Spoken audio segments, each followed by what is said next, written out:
Time to know the top stories of the day. I am Jenny Arado. This is Newsbits Tonight.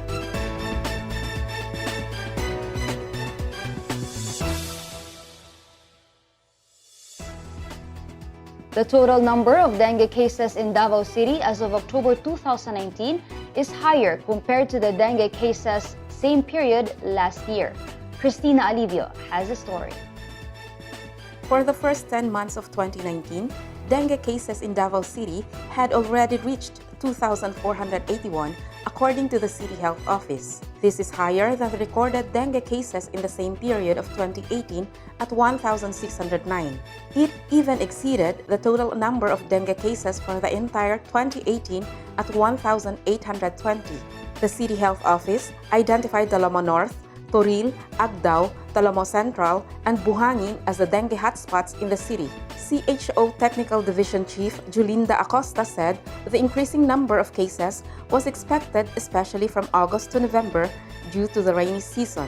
She added they had already changed their strategy with a campaign as the dengue virus is already identified as rampant throughout the year. Aside from observing the 4S practice against dengue, Acosta also encouraged the public to use the Dengue NS1 Rapid Diagnostic Test Kit for early detection of the virus. Cristina Alivio, Newsbits Tonight. Instead of the previously reported 3,000 pesos annual pension for the seniors, the council is now lobbying for a 1,500 annual pension. Ralph Yemin for the story. Last Tuesday, November 12, the Davao City Council passed on second reading an ordinance that seeks to provide a 1,500 pesos annual social pension to qualified senior citizens in the city. This is the city's counterpart to the Department of Social Welfare and Development's yearly pension of 6,000 pesos. According to Councilor Ralph Abella, the proposed ordinance came in late and the city budget could no longer accommodate the original amount of 3,000 pesos. According to budget, dili pa kaya sa city na mag-3,000 because late na ang presentation.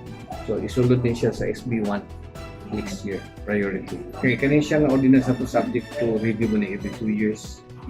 So musulod sa ta, after 2 years, i-review kung nitaas ba itong collection. Kung maulang niya pa itong collection, same. So kung nitaas, basig mo inyong senior, go, 2,000 na ta. Aside from the changes of the proposed ordinance, the age of the qualified seniors were also changed from 60 years old to 65 years old. City Budget Officer Ermelinda Furo Gallego clarified that the said pension will be distributed on the second week of November 2020 as it will still be included in a supplemental budget 1 for next year. Ralph Yemit, Newsbits Tonight. And those are some of the top stories of the day. We will be right back after this short break. Stay tuned.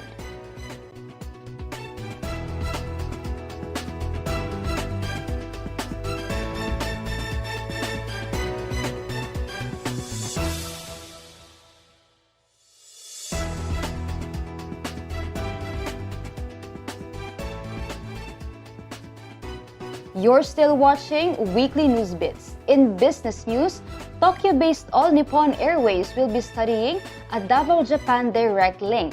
Rob Gumba for the details. The Davao City Chamber of Commerce and Industry Incorporated has invited ANA and encouraged them to consider having a direct link from Japan to Davao and vice versa. According to DCCII President Arturo Milan, this meeting with ANA happened during the Chamber's visit to some cities in Japan last November 4 to 8. Milan said the representatives from ANA were surprised to learn that there is no direct flight between Davao and Japan yet, despite the growth rate of the city. They were surprised because it appears it was not in the radar screen in terms of their flight expansion plan. So it was really timely that we went there to introduce and to say that there's a potential really in developing the route. Should ANA decide for a Davao-Japan direct link in the future, Milan said the airlines can either fly their own fleet or encourage the Philippine Airlines to open the direct link. ANA has a 10% stake at the Philippine Airlines. Milan said Anna expressed interest in studying the direct link, however it may still be early to confirm anything. Rob Gumba, Newsbits Tonight.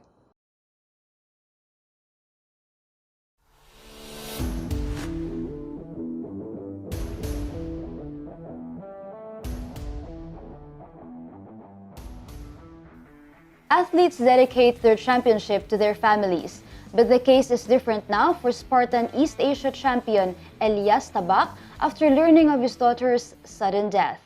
Marian Saberon Abalayan has the story. Instead of the usual celebration that comes after a victory, Davao del Norte's Elias Tabak was greeted with a sad atmosphere when he returned home from his recent Hong Kong feat. The 25-year-old emerged champion in the recently concluded Spartan East Asia Regional Series 2019 Hong Kong Beast Elite Division race. His 11-month-old daughter, who was healthy before he left, suddenly had a convulsion one day. She was still brought to a hospital in Tagum City but did not make it. Tabak, who is an employee at the provincial government of Davao del Norte, posted on Facebook how sad he feels that he would no longer see his daughter smile whenever she sees his victory photos. He said, the death of his daughter came as a shock to him and to the family. Although painful, he said he needs to accept that his baby is no longer with them. He also wished their baby would continue to guide them as a family. Tabak ruled the full course by clocking a total of 2 hours, 5 minutes and 32 seconds, outlasting 4 runners from Hong Kong, namely Byung-Sok Song, Roy Nang, Olexi Melink, and Chris Davis. He also defeated Janet Cho of Brooklyn, New York. Marian Saberon Abalayan, Newsbits Tonight. To check more stories, visit our website www.sunstar.com.ph/Davao. Subscribe on our YouTube channel and follow us on our social media accounts on Facebook, Instagram, and Twitter. You can also grab a copy of Sunstar Davao at Davao Central Convenience Stores, 7-Eleven, and nearest news outlets. And that's all you need to know for tonight. Good evening.